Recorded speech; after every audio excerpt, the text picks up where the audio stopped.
mesdames et messieurs, nous sommes maintenant avec vous pour l'entretien de ce dimanche. La mise en place nous a pris 10 minutes. Toutes nos excuses donc pour ce décalage. Nous allons y aller comme je vous l'annonçais. L'entretien reçoit aujourd'hui Maître Jacques Migan, avocat au barreau du Bénin. Bonjour à vous, Maître Jacques Migan. Bonjour, madame. J'espère que vous allez bien. Je me porte très bien, je rends grâce. Heureuse de le savoir. Alors, nous aurons 2 temps pour cet entretien. Comme je vous le disais, en prime, l'actualité de cette semaine qui a tourné autour du parti Les Démocrates, de leur manque de quitus fiscaux en passant par la décision de la Cour constitutionnelle qui, bien évidemment, les relance dans la course et l'obtention de leur récépissé définitif. En deuxième temps, on abordera cette exigence du groupe de travail sur la détention arbitraire des Nations Unies qui appelle les autorités béninoises à relâcher Madame Madougou et à l'indemniser. Nous allons donc évoquer les contours de cette on va dire, injonction. On va démarrer déjà donc avec le premier temps de cet entretien. Maître Jacques Migan, vous avez suivi l'actualité cette semaine. Eh bien, vous le savez, les démocrates sont officiellement dans les starting blocks pour les législatives du 8 un ordre de la Cour constitutionnelle qui enjoint la Sénat de considérer la liste remembrée de cette formation politique. Première question, vous, comment avez-vous vécu ou accueilli cette décision de la Cour constitutionnelle? Cher journaliste, je crois que quand j'ai écouté la décision rendue par la Cour constitutionnelle, j'ai vu beaucoup d'enseignements. Beaucoup d'enseignements, beaucoup de lucidité et satisfaction en même temps. Et je vais même compléter un élément très important, espoir. Pourquoi? Je crois que la décision qui a été rendue, elle a démontré, souligné la vitalité, je dirais même la crédibilité de l'état de droit qui règne au Bénin. D'accord. Ah oui, l'état de droit, la vitalité qui règne au Bénin à travers cette décision qui a été rendue. Ce n'est pas la première, mais c'est parce que nous ne faisons pas souvent attention à la Cour sous l'ère du régime du président Patrice Talon. Son indépendance, son impartialité, une Cour qui ne se laisse pas influencer. Je le dis parce que quand la décision avait été rendue contre le gouvernement de Patrice Talon, lui enjoignant d'aller à promulgation de la loi sur les renseignements, beaucoup s'étaient posé de questions. Et la Cour avait été saisie par le président de l'Assemblée nationale en son temps. Et l'Assemblée nationale qui a saisi la Cour a enjoint au gouvernement du président Patrice Talon qui n'avait pas sollicité la réélecture de la loi qui venait d'être votée, encore moins qu'elle n'a pas non plus promulgué. Donc, la Cour constitutionnelle a fait montre, comme j'aime souvent le dire, d'impartialité. Elle est neutre. Elle dit le droit. Et elle vient encore de le démontrer, ce qui montre que la démocratie au Bénin vit, évolue. Elle n'était pas morte non plus. Elle n'était pas morte non plus, mais je dis bien évolue. Alors, en évoluant, c'est qu'elle démontre complètement son impartialité, qu'elle est au-dessus. Lorsque vous êtes noir ou blanc, ce n'est pas sa préoccupation, c'est le droit. Et dans l'affaire des démocrates, ce qui a été rendu, lorsque j'ai écouté le rapporteur, j'ai compris tout de suite que la Cour allait dans le sens du rapport. Absolument. Parce que le problème qui s'est posé, c'est de voir si la loi a été respectée. Si l'article 42 du Code électoral a été respecté, c'était tout le problème. Est-ce qu'ils devraient être renseignés, obtenir leur quitus dans le délai imparti? Est-ce qu'ils devraient, sous les 72 heures qui suivent, bénéficier d'une notification? C'est la préoccupation principale. Donc, ça n'a pu être fait par la direction des impôts. Mais, très souvent, Madame la directrice et Madame la journaliste, est-ce que la direction des impôts a failli? C'est la question. C'est la Parce question on se principale. demande si la Cour a débouté la direction générale des impôts. Lorsque l'on voit ceux qui demandent ce quitus fiscal, ce récépissé, tout ce que vous voulez, il y a un délai qui est imparti, délai dans lequel la direction doit statuer et donner le quitus, notifier les 72 heures qui suivent. Mais est-ce que, dans la pratique, judicieusement, cela pourrait se faire? Donc il faudrait que nous remontions en octobre 2019, lorsqu'il y a eu le dialogue politique. Puisque c'est à partir de ce dialogue politique que le quitus a été instauré. Absolument, a été instauré. C'est-à-dire qu'on n'a pas vu toutes les conséquences. Est-ce que la direction des impôts est outillée pour accomplir cette mission lorsque tout le monde arrive à la veille des élections pour demander le quitus fiscal? Non, ce n'est pas possible. C'est trop demandé à la direction des impôts. Outillés en matière, matérielle et au niveau des hommes, tout ce que nous voulons. Si encore les gens prenaient le temps de réclamer ce quitus, ce récépissé longtemps avant les élections, le dépôt des candidatures, cela pourrait se comprendre. Mais tout le monde arrive en même temps.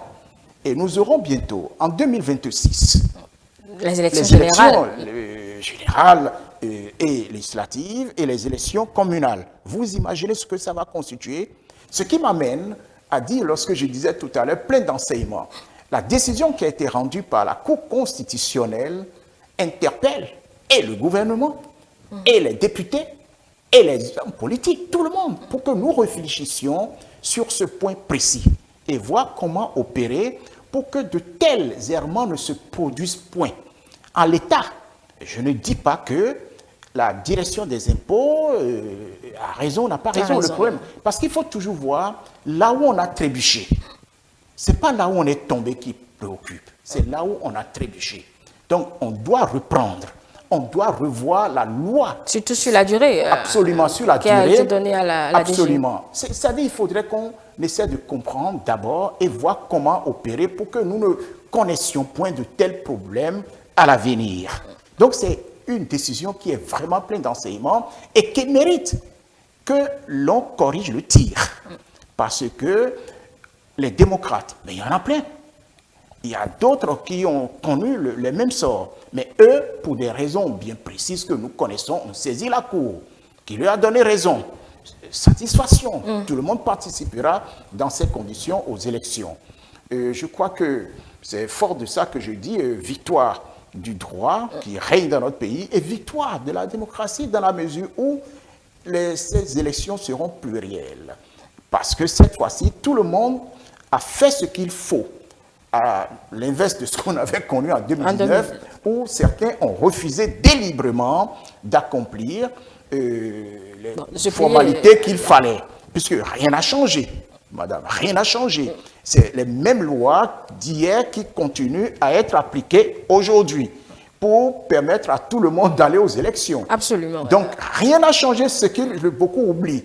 C'est les mêmes députés à l'Assemblée qui avaient voté ces lois, c'est les mêmes qui avaient boycotté hier, c'est les mêmes qui sont revenus aujourd'hui pour y participer et constituer les dossiers pour y participer. Donc, au finish, c'est la victoire de qui? C'est la victoire de la loi sur le système partisan. C'est la victoire de la loi concernant le code électoral. Et c'est la victoire, je dirais, de la législature, la 8e qui est là aujourd'hui. Il faut réellement leur reconnaître cette victoire. Parce qu'on a beau dire, critiquer tout ce qu'on veut. Mais cette loi émane de cette législature. Bien entendu. Donc c'est vraiment une grande victoire. Et une victoire pour qui aussi? Pour le régime du président Patrice Talon, qui est un visionnaire. Parce que c'est lui qui a dit, il faut aller dans ce sens, dans l'intérêt pas de Patrice Talon, encore moins de son gouvernement, dans l'intérêt des Béninois, des Béninoises et du peuple et du pays tout entier. Justement, parlant de ces enseignements, Maître Jacques Mingan, est-ce que cette décision ne laisse pas quand même une jurisprudence sur certaines possibilités, je vais dire, des partis à pouvoir remembrer leur liste, contrairement à ce que prévoit l'article 41, cette fois-ci, du Code électoral? Non. Vous savez, le problème qui s'est posé, c'est parce que lorsqu'il y a une erreur, lorsqu'il y a un faux, le faux corrompt tout. Donc, vous êtes tenu de t'en tenir compte pour permettre à ceux qui en ont été victimes de reprendre et de faire en conséquence.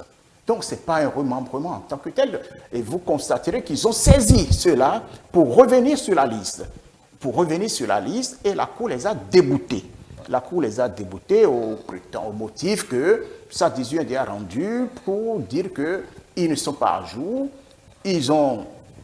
On a demandé on a donné la possibilité, je dirais, à ce parti de revoir conformément à ce qui devrait être. Ce qui devrait être.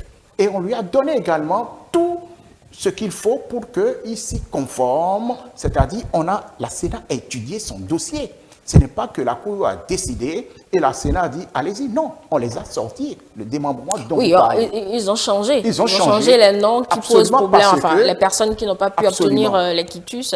Donc, ce qui veut dire que eux, ils pensaient qu'ils pouvaient y demeurer.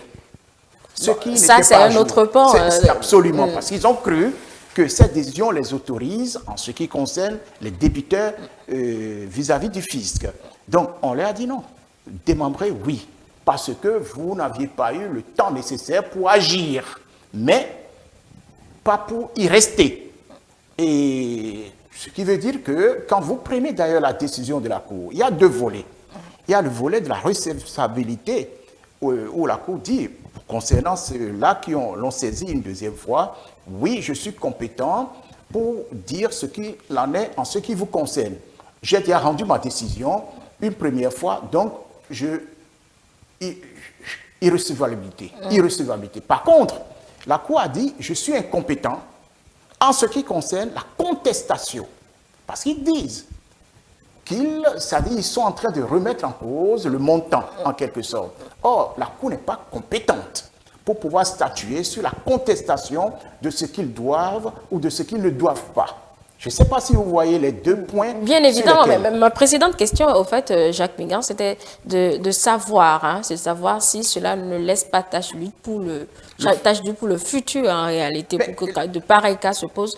Monsieur Givor et autres auxquels vous faites allusion ont posé un problème parce que c'est un préjudice personnel qui leur serait... qui a été fait sur eux. Donc, eux, ils ont porté l'affaire devant la Cour. Une autre fois, j'ai une autre question sur ce sujet, mais ma question était de savoir si cette décision de la Cour, pour l'ensemble des problèmes du Parti des démocrates, ne fait pas tâche lui quand même. Mais, écoutez, c'est normal. Il revient maintenant au législateur demain de s'en servir pour savoir comment opérer. Parce qu'en principe, d'autres auraient pu faire pareil. D'autres. Je me rappelle, en 2019, le problème s'était posé, il n'est pas nouveau. Tâche d'huile, oui, mais que faire? Il revient au législateur de se servir de cette décision qui fait jurisprudence, comment faire pour combler et pour réparer, je dirais. Parce que quand une décision est rendue, la décision de juridiction, c'est surtout pour combler un vide législatif. Bien sûr. Donc, c'est ce qui va se faire. C'est pour ça que je parlais tout à l'heure que cette décision interpelle tout le monde, y compris le législateur, y compris le gouvernement, puisqu'il a aussi l'initiative des projets Donc, tout le monde, on tâche d'huile, oui, mais qui peut réparer? Ce qui peut réparer, c'est encore au niveau de l'Assemblée nationale. Voilà ce que je peux dire en l'état. D'accord, voilà. Revenons maintenant à ces recours, les 3 recours introduits par 3 sur 4 des personnalités qui ont été retirées cette fois-ci de la liste des démocrates. Ils ont estimé qu'il y a un préjudice personnel qui leur a été porté et ils ont porté l'affaire au niveau de la Cour constitutionnelle qui a tranché pour autorité de choses déjà jugées. Mais que fait-on de ce préjudice personnel qui leur a été... C'est ce que je vous explique. Quand vous prenez l'article 42, cet article dit expressément ceci, je crois que je dois l'avoir, la décision de rejet est notifiée aux concernés et peut faire l'objet d'un recours devant la juridiction compétente. Oui. On n'a pas précisé. Or, tout dépend de la matière, de ce qu'il réclame. Vous avez parlé de préjudice. Il ne revient pas à la Cour de statuer en l'état. D'où l'incompétence. La Cour a dit qu'elle est incompétente pour statuer. Il leur revient de saisir la juridiction compétente pour dire nous avions été victimes d'un préjudice qui nous a été causé par telle structure de l'administration qui peut régler ce problème. Et quelle est cette juridiction compétente? Mais la juridiction, les avocats le diront. Moi, je ne peux pas en l'état. Je suis Vous pas êtes avocat, conseil. justement. Non, j'ai un principe. J'ai un principe. Je ne commande pas cela, puisque s'ils n'avaient pas constitué avocat, je le dirais. Je le dirais, et il revient à leur conseil de dire la juridiction compétente qui aurait dû être saisie. Je ne sais pas si vous voyez. Bien sûr. Il revient à ses conseils de savoir quelle juridiction pour que la Cour ne se déclare pas incompétente. Mais nous sommes sur un plateau de télévision. Non, les téléspectateurs voudraient bien savoir. Nous avons soit la Cour suprême en sa chambre administrative, comme nous avions les juges judiciaires. Tout dépend des éléments qui seront dans le dossier. Or, ici, je ne sais pas ce qu'ils ont produit. Donc, je ne peux pas de manière affirmative vous dire c'est la juridiction judiciaire classique ou la juridiction administrative de la Cour suprême. Donc, je ne peux pas sur le plateau puisque je n'ai pas les éléments du dossier pour l'apprécier. Et puis, je ne peux pas, surtout en tant qu'ancien bâtonnier, me substituer au conseil pour dire vous avez fait ceci, vous avez fait cela. Ce n'est pas moi qui ai dit qu'ils ont agi et ils ont amené la Cour à se déclarer incompétente. C'est au vu de ce qu'ils ont déposé comme dossier. On leur a donné raison en disant recevabilité. Mais la décision a déjà été jugée, donc il n'y a plus ma possibilité de juger ces trois-là, puisque la première décision qui a été rendue concernant le parti a déjà tout réglé et a autorité de la chose jugée en vertu de l'article 124 de la Constitution qui nous dit que les décisions de la Cour constitutionnelle sont sans droit de recours. Donc voilà ce qu'on peut dire en l'état. Mais donc il y a d'autres juridictions qui peuvent bien être entendu, saisies pour mais bien pouvoir... entendu, mais bien entendu, c'est ce que je viens de vous dire. Absolument. Vous avez d'autres juridictions qui peuvent, dans la même affaire, c'est comme si, par exemple, au cours de cette affaire, il y a bagarre. Au cours de cette affaire, il y a tout ce qui touche le volet pénal. Donc, il reviendra au juge pénal de se servir du dossier, comme au juge civil de se servir du dossier, au juge administratif de se servir du dossier. Donc, nous avons, et c'est là où je dis attention, lisons l'article 42, la juridiction compétente. La juridiction compétente, elle a été la Cour constitutionnelle en ce qui concerne le problème qui se posait au niveau des élections proprement dites. Mais en ce qui concerne le préjudice, sa réparation, qui peut statuer? Mais c'est le juge compétent. Et ce juge compétent, c'est au vu du dossier, au vu des pièces produites, qu'on pourrait dire qui est ou qui n'est pas compétent. Voilà ce que je peux dire en l'état. Absolument. Alors, quand on analyse un peu tout ce processus, Maître Jacques Migan, il y a beaucoup qui se sont réjouis, beaucoup ont jubilé à cette décision, la première décision de la Cour concernant l'ensemble des difficultés du Parti Les Démocrates. Je voudrais bien savoir, est-ce qu'il y a matière à jubiler, vu que ce sont les voies légales prévues par les textes de la République? C'est-à-dire qu'il faut situer les joies des uns des autres. Mais moi-même, je vous ai dit que je suis satisfait. Tout dépend de ce qu'on exprime, parce que d'aucuns vous diront le droit a été dit. Mais moi-même qui suis devant vous, j'ai dit je suis satisfait parce que le droit, ça justifie que nous sommes dans un état de droit. D'autres vous diront ça c'est très bien parce que tout le monde participera aux élections. Tout le monde, et c'est là où tout dépend de là où on est et de ce qu'on prend. Est-ce que ce choix, en fait, ne dénote pas un peu de toutes les suspicions qu'on peut avoir ou qu'ils ont eues à un moment donné sur les institutions de la République? Vous savez, ce que je vais vous dire, hier, on avait l'impression, on disait que le gouvernement du président Patrice Talon manipulait ou on le soupçonnait de créer les conditions pour que les démocrates n'aillent pas aux élections. Je crois que c'est la victoire, premièrement, de ce gouvernement qui a démontré qu'il n'y a pour rien dans ce qui se passe. Sinon, est-ce qu'on aurait pu dire que la direction des impôts, qui est un démembrement du ministère des Finances, a erré? Non, on n'aurait jamais dit cela. Si tel est qu'il y avait manipulation. Donc, ceux qui ont l'habitude de dire viennent de constater et de comprendre que nous sommes dans aujourd'hui un régime très respectueux, je dis bien très respectueux des normes, du droit. Et je vous ai donné l'exemple tout à l'heure de la décision de cette même Cour qui a enjoint au gouvernement du président Patrice Talon d'aller à promulgation de la loi sur les renseignements Donc c'est une grande victoire et je crois que le peuple le salue et tout le monde a compris à travers cette décision que le gouvernement est complètement en dehors de ce qui se passe. Ce qui est d'ailleurs, quand vous observez l'attitude de ce gouvernement, de ce régime, je dirais, c'est la neutralité. L'intérêt qui préoccupe, c'est que les élections se passent et pour tout le monde. Et je crois que c'est une victoire, non seulement pour ce gouvernement, une victoire pour tout le monde. Et ils l'ont reconnu.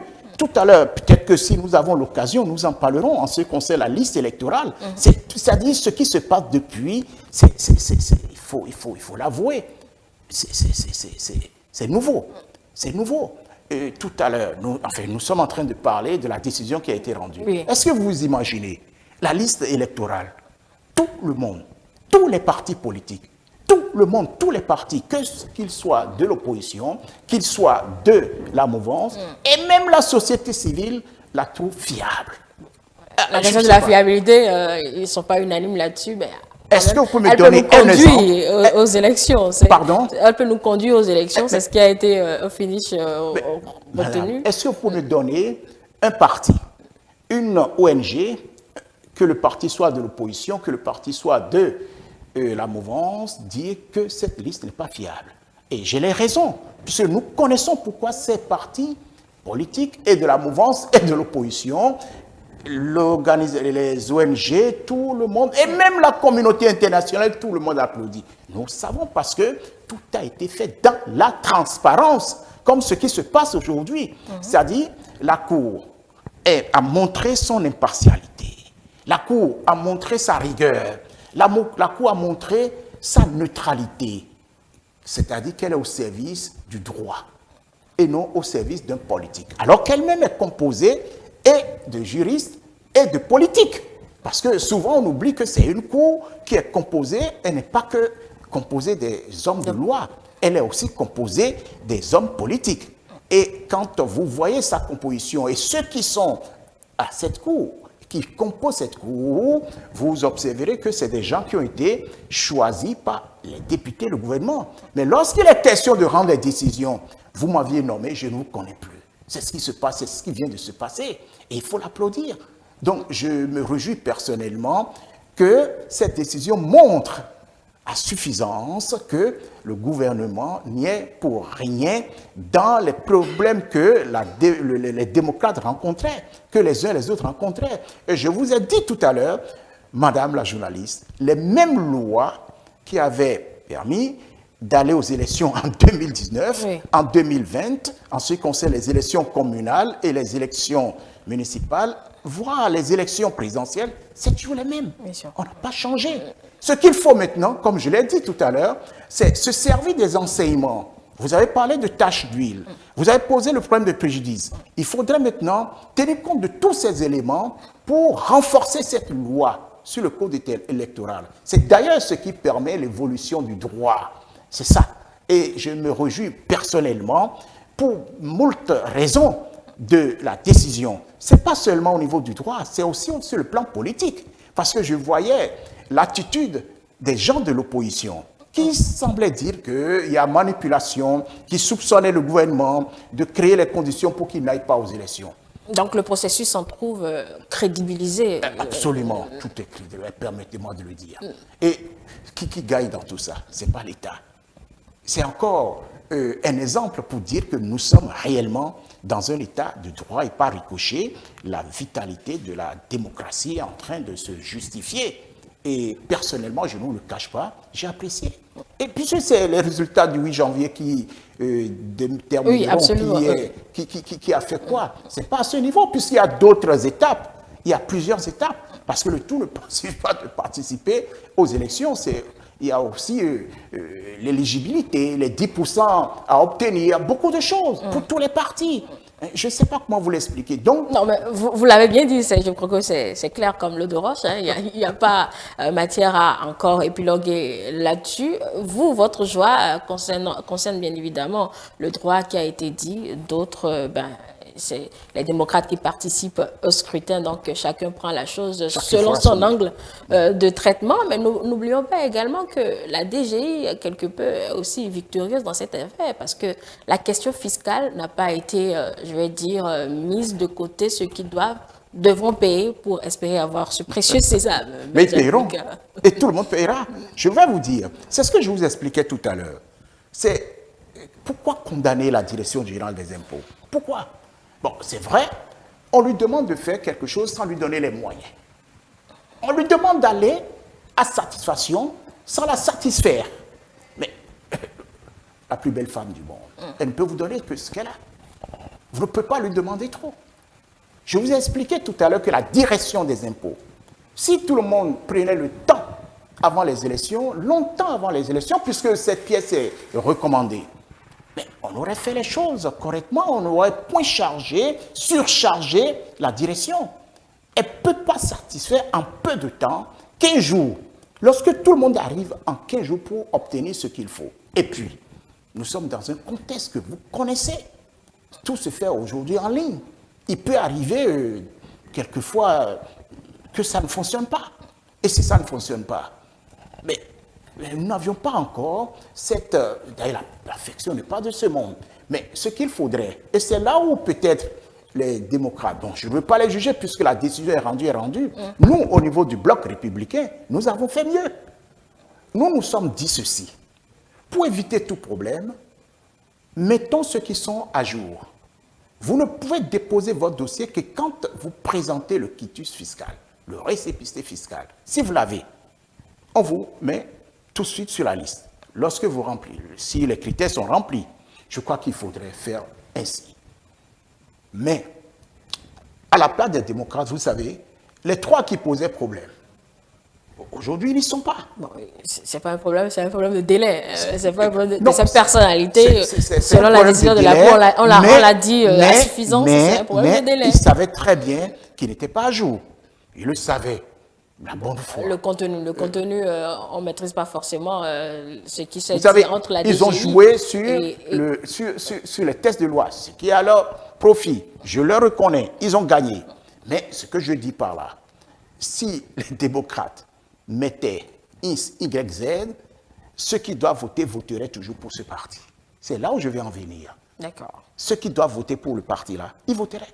Ce n'est pas parce qu'on aurait mis tel débiteur qu'ils s'abstiendraient, non. Pour jouer, il faut miser sur ses meilleurs cartes aussi. Aujourd'hui, ces cartes sont là aujourd'hui. Or, ce que je veux dire, c'est sur le plan psychologique. Parce que quand vous prenez les démocrates, qui constituent un des partis de l'opposition, ce n'est pas le seul parti de l'opposition. Comme les gens semblent dire, surtout les médias extérieurs, ou qui pensent que quand on parle de l'opposition, c'est les démocrates. Non, les démocrates ne constituent pas le seul parti de l'opposition. Vous avez Foscori.bd, vous avez MPL, vous avez d'autres qui sont de l'opposition. Mais les présenter comme tels, je dis, c'est parce qu'ils rassemblent les radicaux, si vous plairez, si vous voulez, ceux qui sont fondamentalement, foncièrement, contre ce que fait Patrice Talon. Patrice Talon il fait des routes dans l'intérêt de tout le monde passe sur cette route, ça ne leur plaît pas. Patrice Talon fait ceci. C'est leur position politique. Que je respecte. Voilà, on va respecter cette position. Que je respecte. Parce que, vous savez, ça me fait penser, pas ici au Bénin, ailleurs, un parti, quel que soit ce que ferait ce gouvernement étranger, français, ils sont toujours dans l'opposition que nous appelons systématique. Vous auriez beau faire ou bien faire, bon, on ne va pas rentrer dans ces considérations. Il vaut mieux. Et tel que vous le dites, est-ce que tous ces événements ne viennent pas quelque peu mettre la pression, Maître Jacques Migan, sur cette formation politique? Aujourd'hui, ils sont de la liste. Beaucoup pensaient qu'ils n'y seraient pas. En tout cas, grâce à cette grâce à cette décision de la Cour constitutionnelle, ils y sont. Est-ce que ça ne met pas un peu de la pression sur eux pour faire valoir ce qu'ils valent sur le terrain? Sur le terrain. Le 8 janvier, nous le saurons. Mais avant le 8 janvier, nous le saurons. Puisque quand les élections vont se faire, d'une part, je vous ai dit, ce n'est pas encore terminé. Et que ce soit le Bloc républicain, que ce soit l'UP, le Renouveau, il y a aussi d'autres étapes pour arriver pour dire j'ai gagné.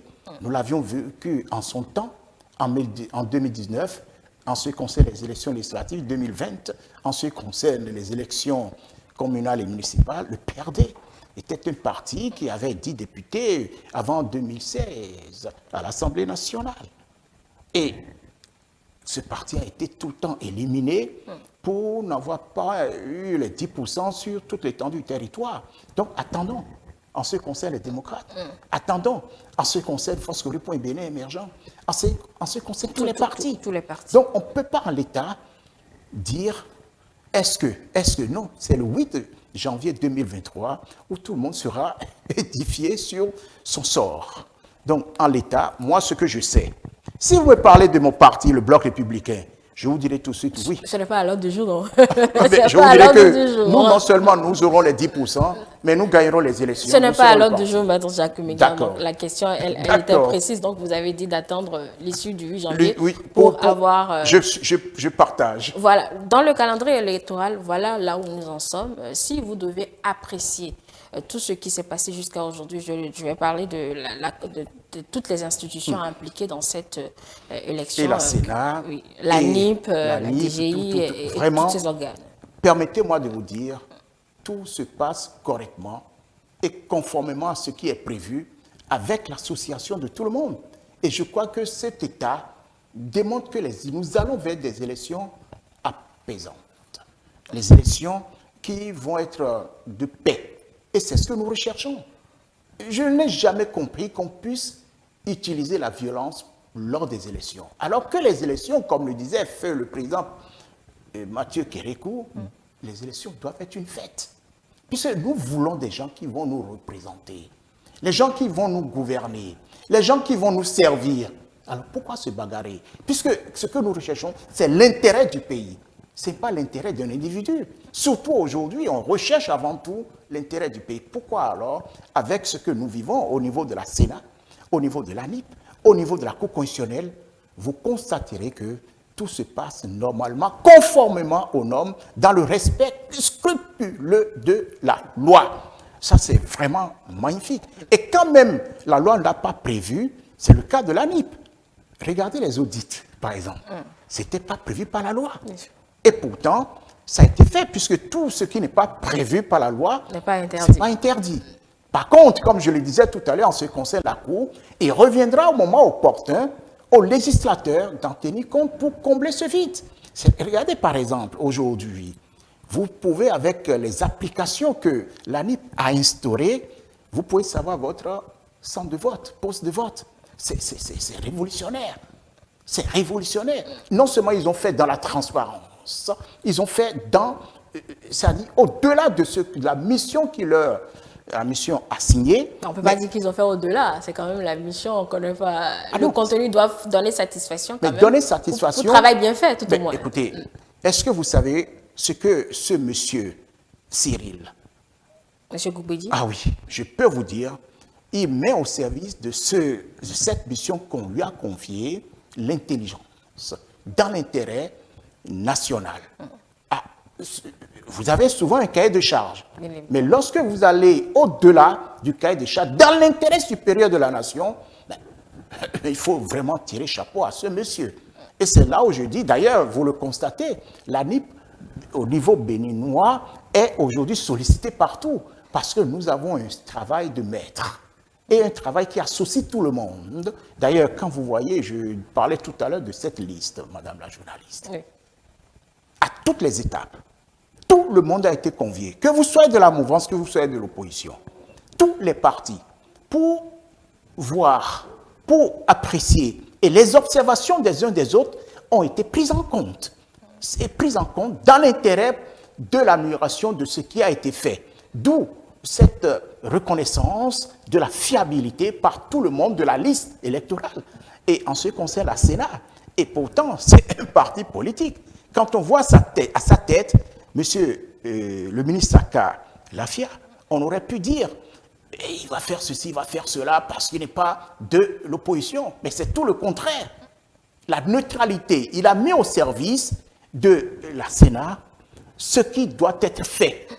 Et puis, il est applaudi par l'opposition, parce que ce qui préoccupe aujourd'hui, c'est l'intérêt national. Parce qu'on veut que tout se passe. La Sénat n'exécute que la loi en vigueur. Vous savez que quand on veut tordre le cou à la loi, c'est vite fait.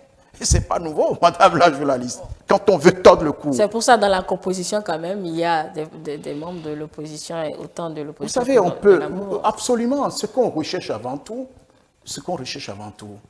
c'est la loi qui est au-dessus de nous tous, dans son application. On ne biaise pas.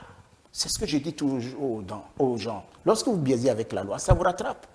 Et aujourd'hui, quelle que soit l'institution, et la direction des impôts, et la Sénat, et la Cour constitutionnelle, et la NIP, j'espère que les choses continueront de cette manière comme nous les vivons jusqu'aux élections du 8 janvier 2023, dans l'intérêt de tout le monde, de tous les citoyens. Tout à l'heure, j'étais là dans mon coin, je regardais l'actualité, je regardais ce que les uns et les autres disaient, mais tout le monde a applaudi, tout le monde applaudit ce qui se passe. Mais c'est dans l'intérêt de qui? Eh bien, c'est dans l'intérêt de nous tous, et surtout ceux qui sont à l'origine de cette volonté de bien faire pour le Béninois, c'est le régime du président Patrice Talon. Il faut le reconnaître.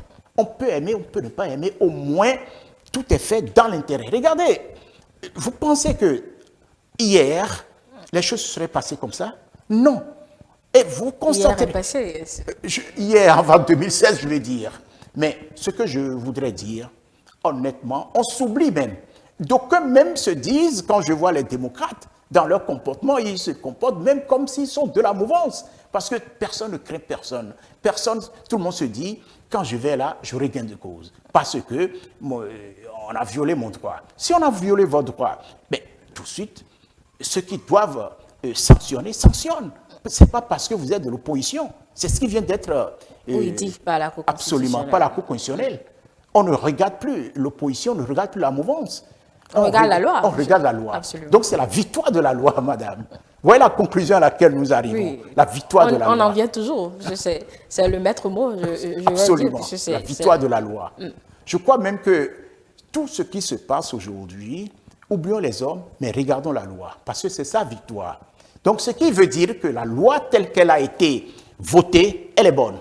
Voilà. Alors aujourd'hui, nous en sommes à 7 formations politiques qui participent à ces élections aux législatives de 2023, eh bien, je suis soucieux dans l'opinion de M. Jacques Migan que la bataille sera rude avec cette présence du Parti Les Démocrates dans les starting blocks. Vous pensez que vous partagez cette opinion d'abord?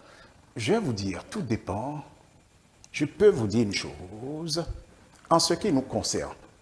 Nous, au niveau de la mouvance, que l'on soit du Bloc républicain, que l'on soit de l'UP, le Renouveau, que l'on soit de l'UDBN, je peux continuer, Moël, nous partageons le même électorat. Nous partageons les mêmes produits que nous allons vendre à cet électorat.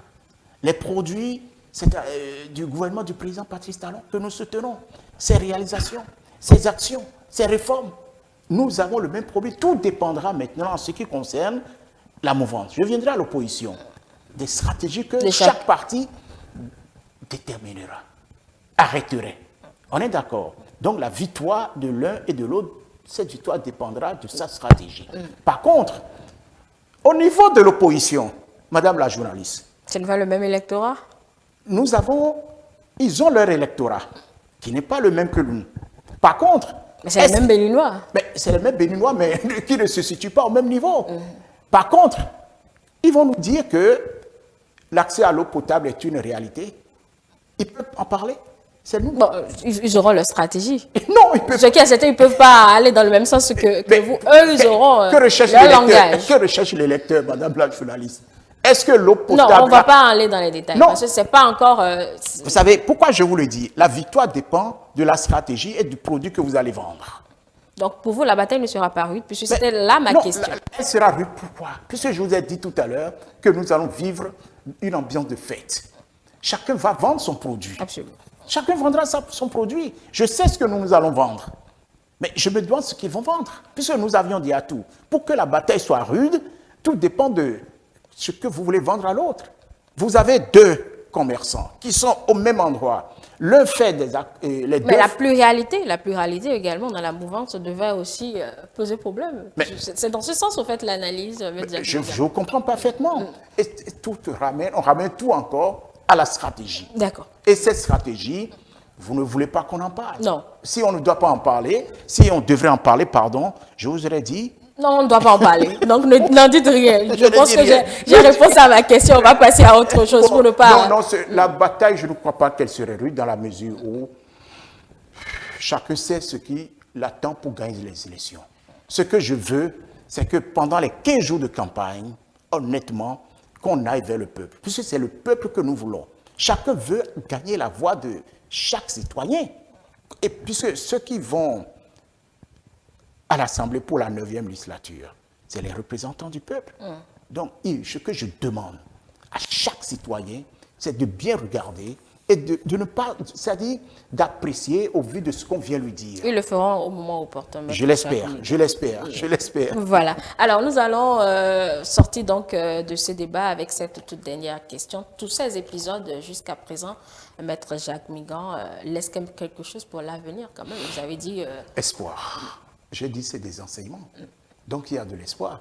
Non, je crois que c'est des élections capitales qui augurent des horizons formidables pour demain et qui expriment que ceux qui ont pensé le système partisan, la loi électorale, avec tout ce que nous sommes en train de vivre aujourd'hui, c'est une réussite totale.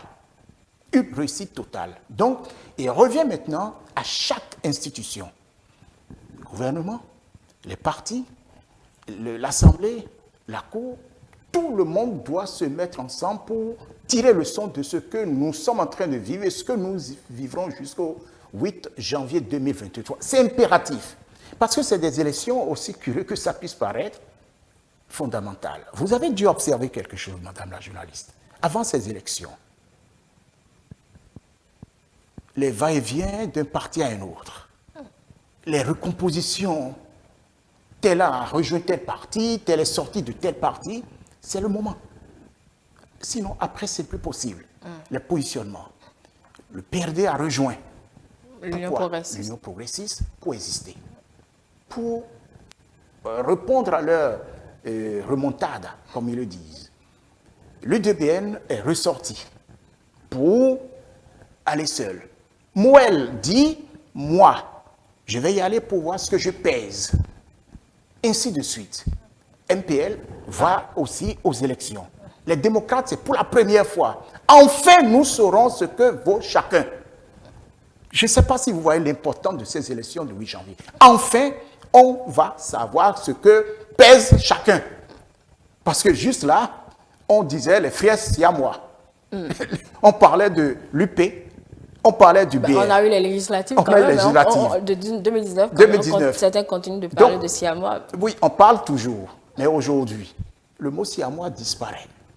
Tout le monde est logé, tout le monde n'est plus logé à la même enseigne.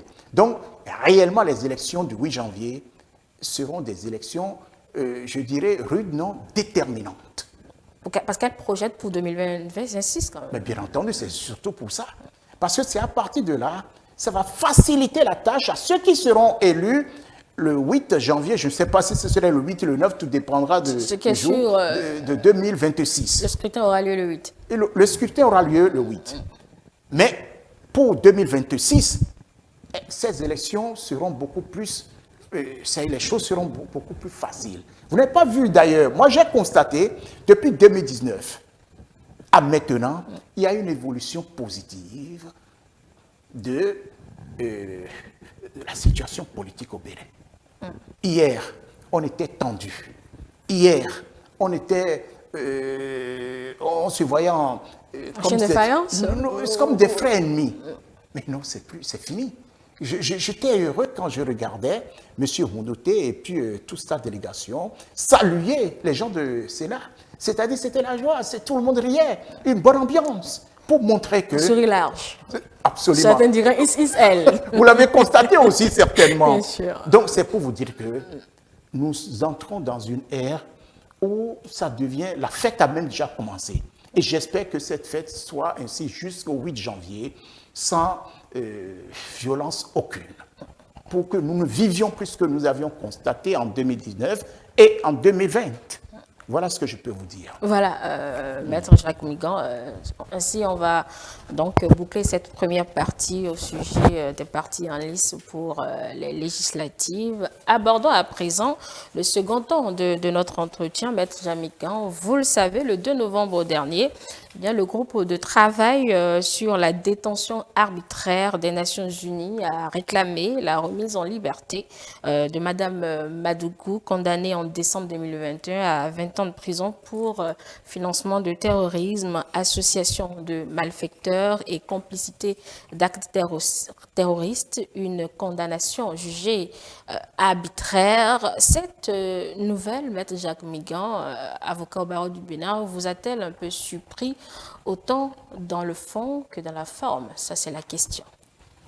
Il s'agit d'un avis qui a été donné par le groupe de travail.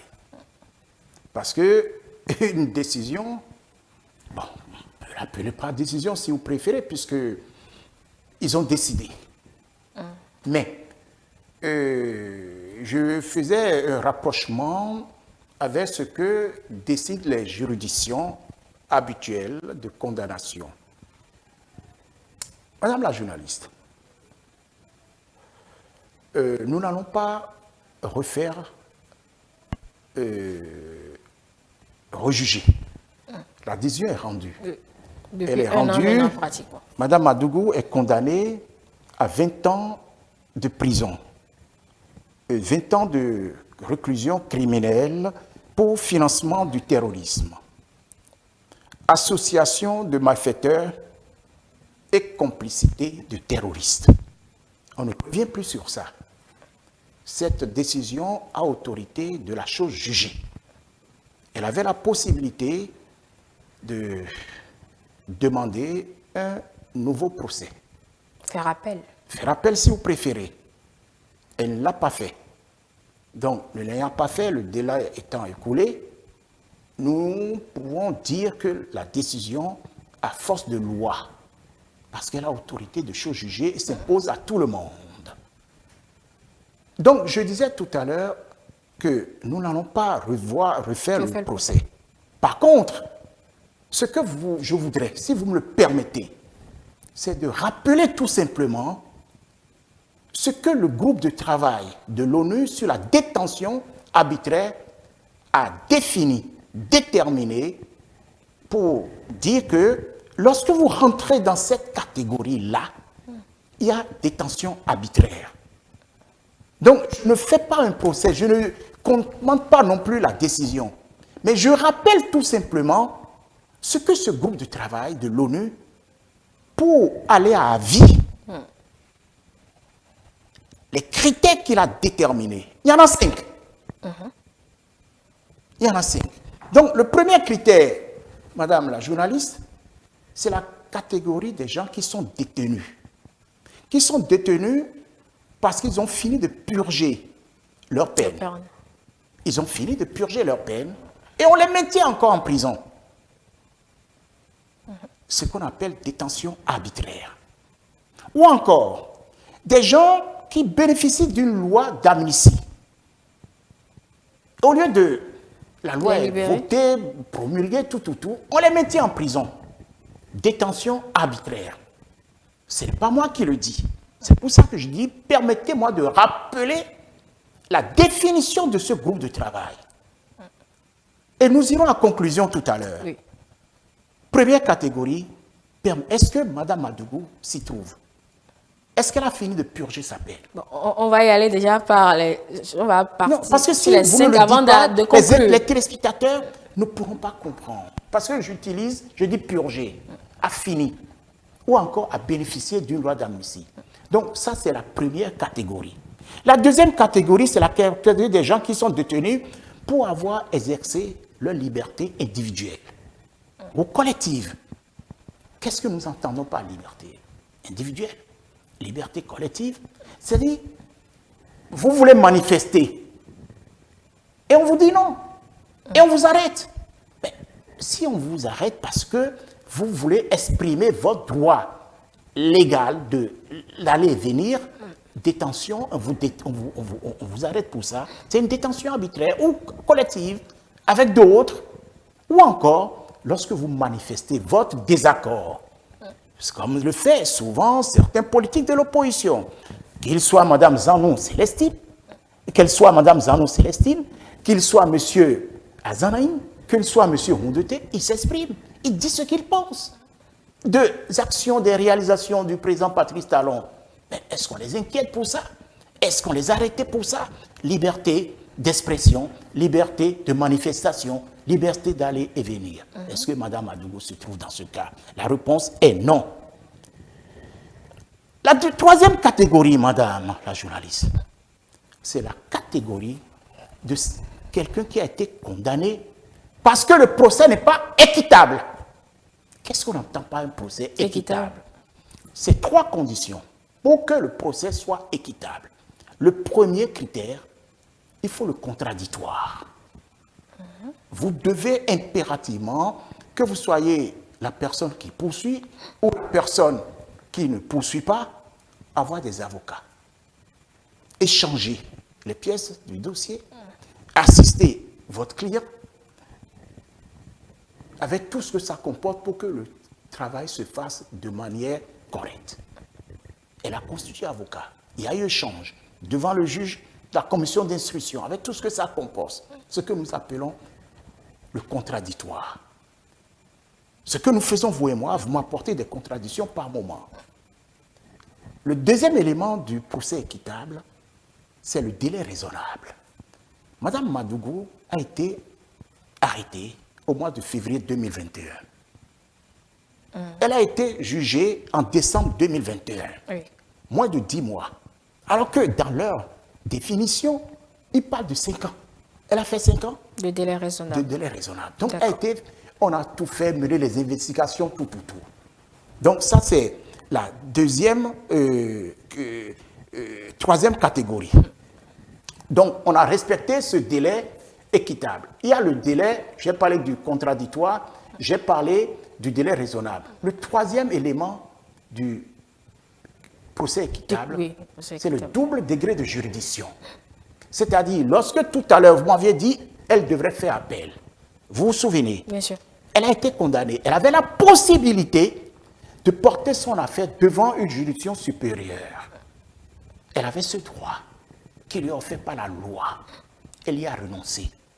Donc, il n'y a pas eu procès non équitable. Le procès a été équitable en ce qui concerne Madougou. Vous êtes d'accord avec moi? Donc, ça, c'est la troisième catégorie. Donc, nous ne sommes pas dans cette définition arrêtée par le groupe de travail de l'ONU sur la détention arbitraire. La quatrième catégorie, c'est la catégorie des réfugiés.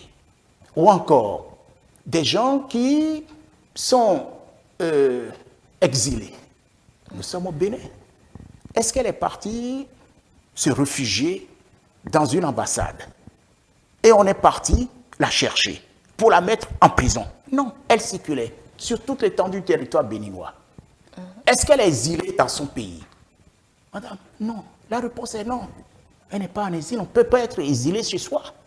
À la rigueur, on aurait pu dire, comme certains le font dans leur propre pays, je vais me réfugier dans une ambassade pour ne pas être pris par les... Vous voyez ce que je veux dire? Oui. Donc, quatrième condition, non plus. Il n'y a pas de détention arbitraire. Ce n'est pas moi qui le dis, c'est le groupe de travail. La cinquième catégorie, est-ce qu'elle a été détenue pour son ethnie? Est-ce qu'elle est Goum? Est-ce qu'elle est Goum? Goum, ceux de Porte-Nouveau là, ou Yoruba, ou Dendi, ou Bariba. Les chefs d'accusation ne parlent pas d'ethnie. Donc, on a parlé d'ethnie.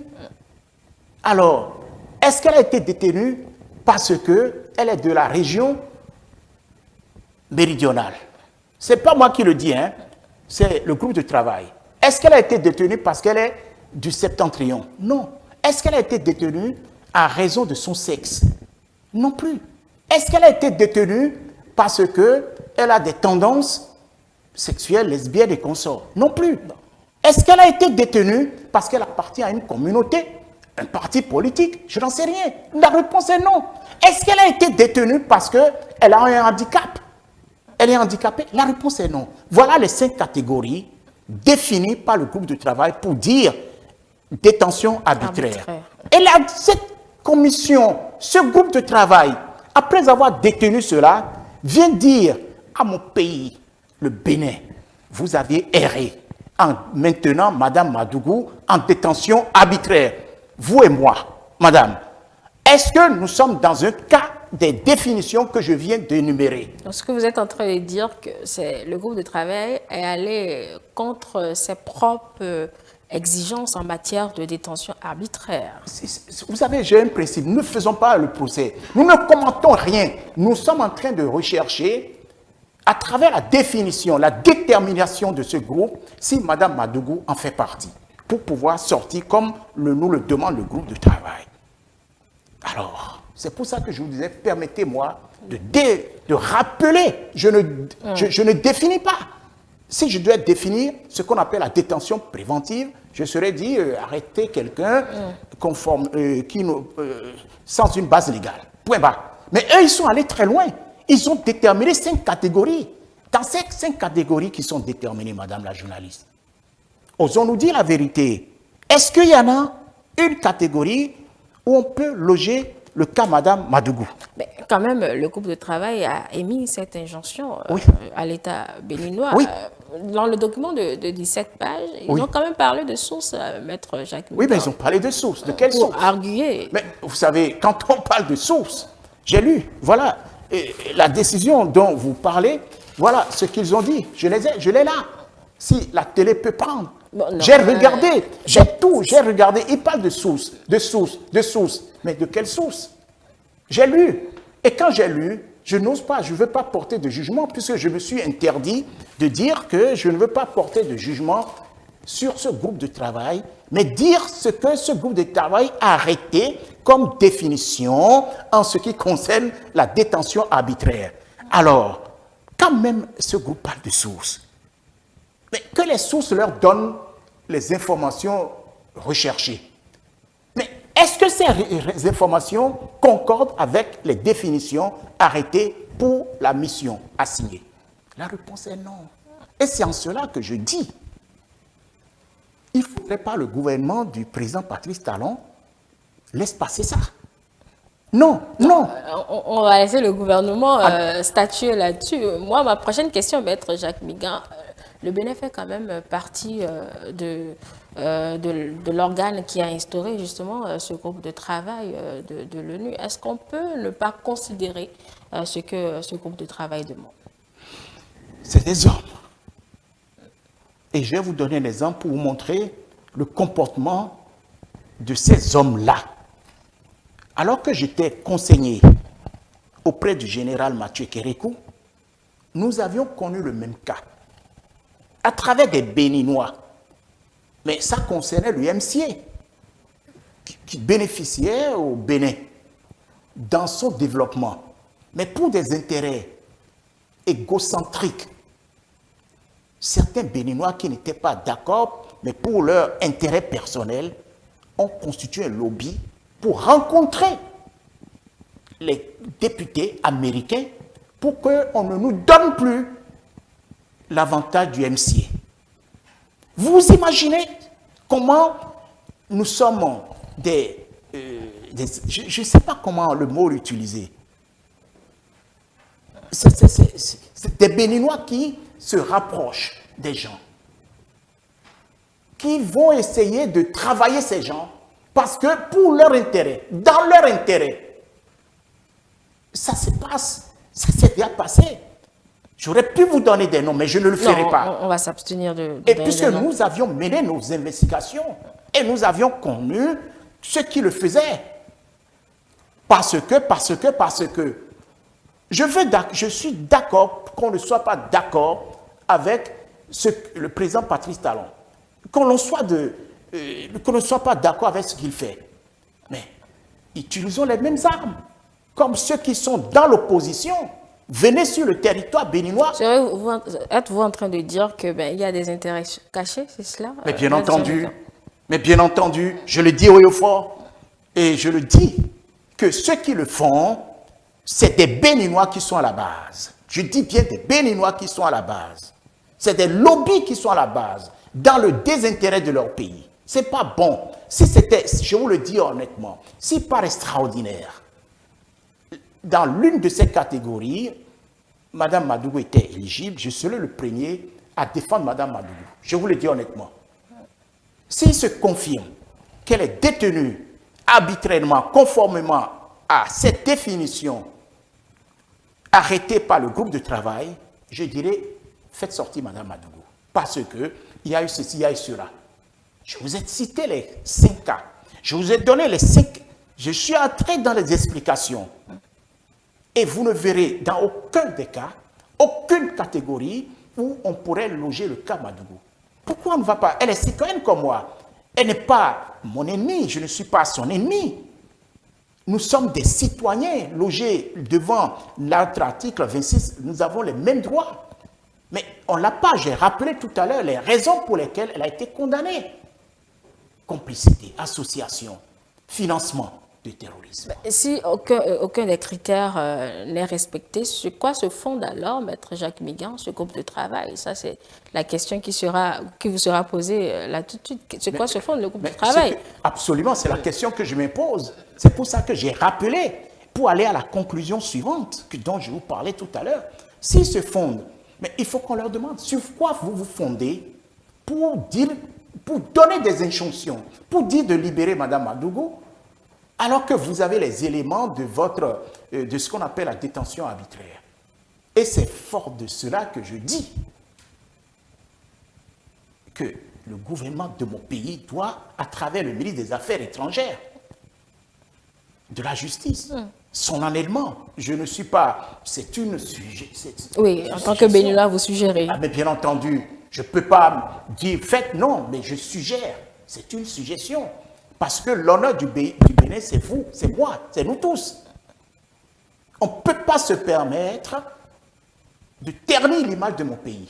Parce que cette histoire, ce n'est pas seulement rester au seul niveau béninois, c'est tout le monde entier qui est au courant qu'il y a eu ceci, il y a eu cela, décidé par un groupe de travail des Nations Unies sur la détention arbitraire. Et si je me permets de le dire, vous avez vu, déjà dans mon comportement, je suis amer parce que je n'arrive pas à comprendre que l'on puisse pousser le bouchon à ce niveau en ce qui concerne son pays. Où est l'amour du pays? Mais si on repart, Maître Jamigan, oui. Si on repart sur le fondement de l'existence de ce groupe de travail, est-ce qu'il a possibilité d'enjoindre un État souverain? Non. Si on repart sur... Non. Il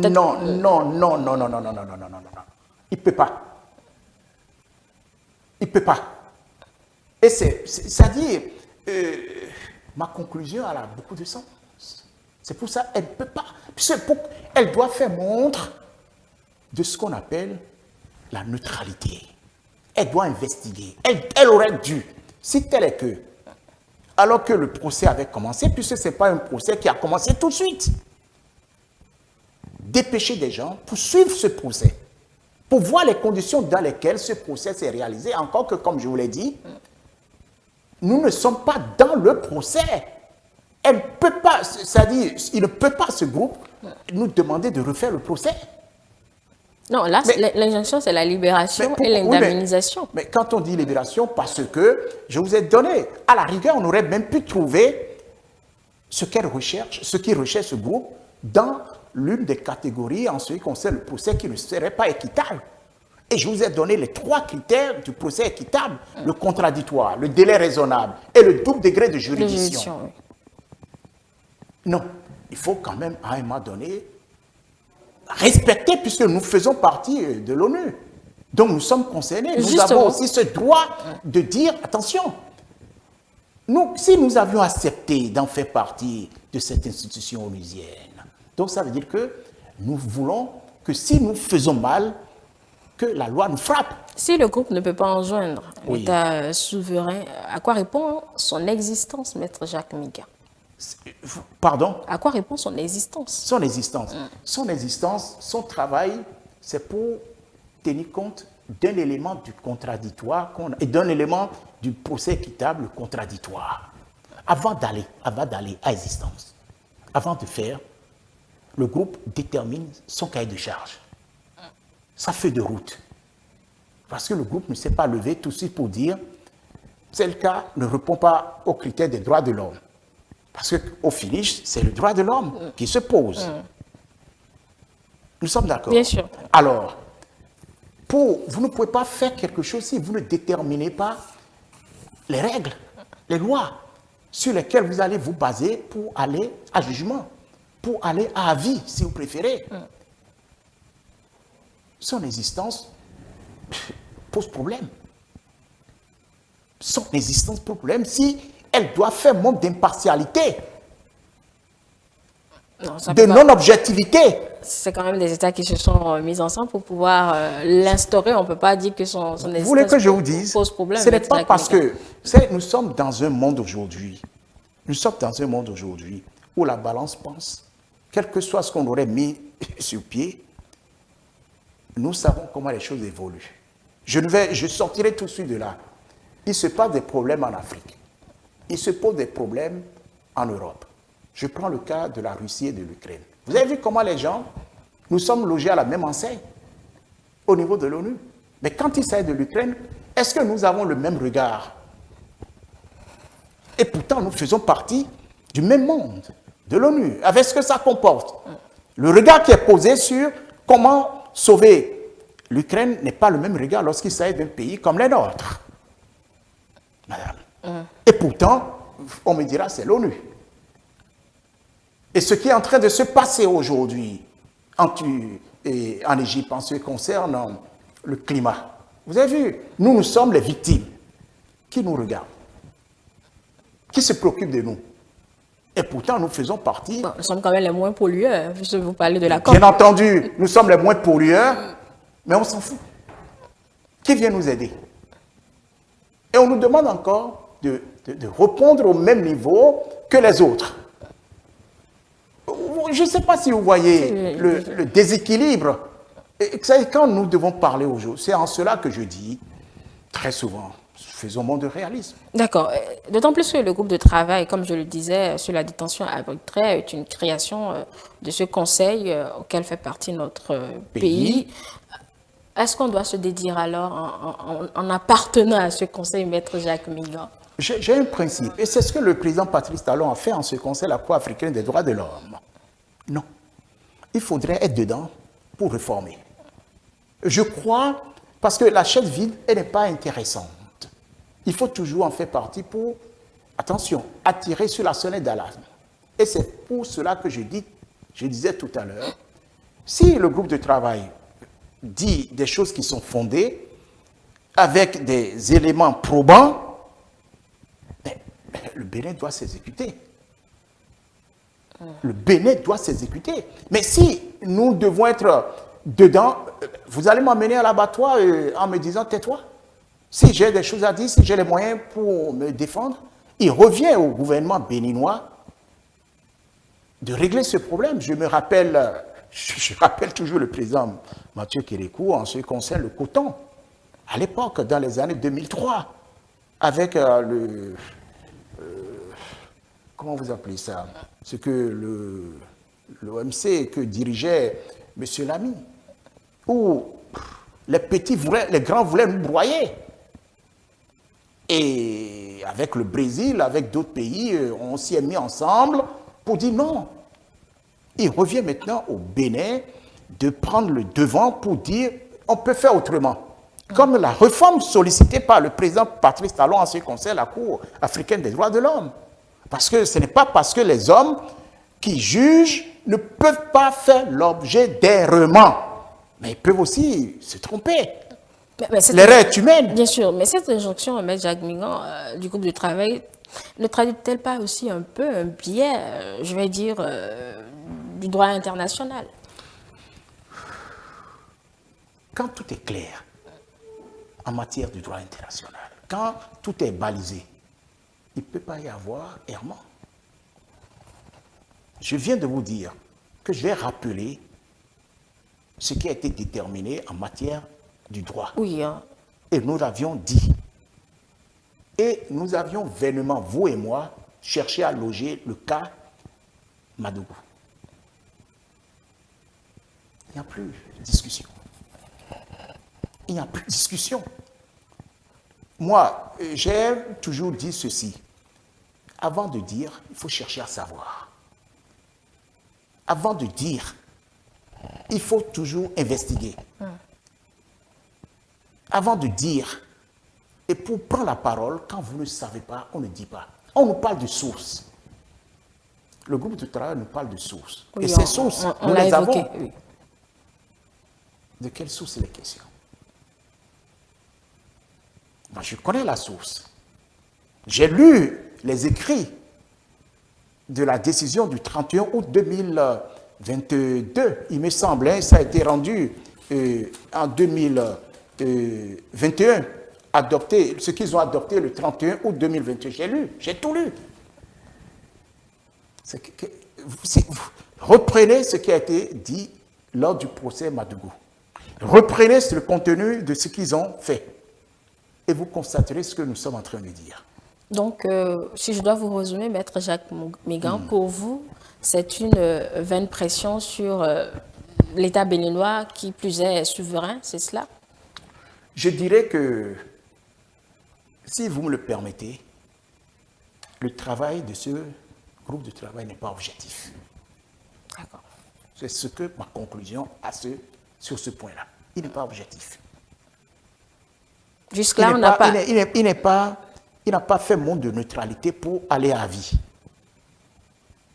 Il n'a pas été objectif. Il n'a pas fait monde de neutralité. Il n'a pas été respectueux de ses propres définitions. Ce groupe de travail, il n'a pas, c'est-à-dire, il n'est pas objectif. Vous déterminez des critères et vous mettez ça de côté pour aller à vie. Permettez-moi. Bon, jusque-là, on n'a pas eu de réaction officielle de l'État béninois. C'est vrai, le groupe de travail a donné, je pense, une durée de 6 mois pour répondre à cet avis. C'est bien cela. Quel sort réservé à cette injonction ou à cette demande ou tout ce que vous voulez? L'efficacité dans laquelle travaille l'État béninois et de la discrétion efficacité, il ne faut pas mettre sur la place publique ce qu'ils sont en train de faire. Mais ce que je sais, et connaissant ce régime, c'est un régime qui ne critique, c'est la critique positive. Quand ce régime critique, que ce soit les institutions régionales, sous-régionales, internationales, mais c'est en même temps pour aller à solution. Et ça, c'est le propre de ce régime. Quand le régime met l'accent sur quelque chose, c'est en même temps pour trouver ou dire, on peut faire autrement, on peut faire mieux. Et c'est pour cela que je vous disais tout à l'heure que le tout ne suffirait point de dire nous quittons. Pourquoi quitter? Nous faisons partie, nous pouvons revoir de l'intérieur ce qui se passe. Mais si on n'y répond pas, si on ne quitte pas, ça va laisser à désirer notre président. Moi, je fais confiance au régime du président Patrice Talon, au gouvernement du président Patrice Talon. Je sais que le président Patrice Talon, connaissant sa manière de fonctionner, ils vont agir. Ça, j'en suis convaincu. Ils vont agir. D'accord, donc on attend simplement nous attendons. Parce que si on peut réaction. Je ne suis pas du gouvernement, je ne maîtrise pas, mais en tant que citoyen, je sais que mon pays ne laisserait pas passer cet avis. Voilà. Qui porte atteinte à notre honneur. Voilà qui est dit, Maître Jacques Mégan, nous avons pratiquement fini. Je pense que les téléspectateurs ont compris l'essentiel de cette question, de cette injonction du groupe de travail de l'ONU. Nous devons partir. Maître Jacques Mégan, je vous donne quelques minutes pour pouvoir conclure. Écoutez, je vous remercie beaucoup de me permettre de m'exprimer sur les préparatifs qui conduisent aux élections du 8 janvier, notamment en ce qui concerne la décision qui a été rendue. Une décision que j'apprécie, une décision pleine d'enseignement, une décision d'espoir. Et je vous remercie sincèrement d'avoir aussi posé des questions pertinentes sur les différents partis, les démocrates. Et je vous ai répondu que les choses se passeront dans la paix et les élections auront lieu dans la fête. Je le souhaite en tout cas. Et il faut apprécier cette impartialité, cette décision qui rappelle que nous sommes effectivement dans un état de droit. Je dirais aussi, en ce qui concerne cette décision qui a été rendue, une décision qui a été rendue, un avis qui a été donné, un avis malheureux, un avis non objectif, un avis qui mérite que le gouvernement béninois apporte, comme vous le demandez, qu'est-ce qu'il ferait, sa réponse. Et là, on ne peut pas le décider sur ce plateau. Non. On ne peut pas. Mais je salue ce qui s'est passé en ce qui concerne le cas Madougou, où le procès a été équitable. Le procès a été équitable. On a respecté tous les critères déterminés par ce groupe de travail sur la détention arbitraire de l'ONU. Et comme je le dis, Mme Madougou n'est pas la seule femme de l'opposition. Vous en avez plusieurs. Vous avez Mme Zan, Célestine. Elle est de l'opposition. Ceux que vous citez ne sont pas là du jeu, M. Jacques Migan. Pardon? Ceux que vous citez ne sont pas dans la vue de... Non, ce que je veux dire, c'est parce que le problème, ça a été posé dans l'un des critères en disant, est-ce que c'est parce qu'elle est une femme politique? Est-ce que c'est parce que c'est une femme? En fonction de son sexe. C'est pas moi qui le dis. C'est le groupe de travail qui a déterminé ce critère. Or, nous avons d'autres femmes. Vous prenez Madame... il y a d'autres femmes. Madame Prudencio, c'est aussi une femme politique.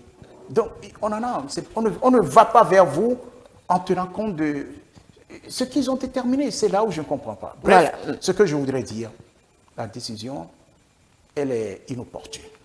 Merci à vous. Il est inopportun. Merci à vous, Maître Jacques Migan, avocat au barreau du Bénin. De toute façon, on attend la réaction de l'État, puisque l'avis donne mention de 6 mois pour pouvoir avoir réponse à cette injonction. Mesdames et messieurs, ainsi prend fin l'entretien de ce dimanche. Merci de nous avoir suivis. Je vous rappelle très rapidement le reste du programme. Juste derrière moi, vous allez retrouver le duel présenté par Xavier Noumon. Et après, Théodule Ronsa va s'installer avec nos confrères pour l'hebdo des éditorialistes. Moi, je vous retrouve avec toute l'équipe un peu avant 14 h pour le débrief de cette matinée.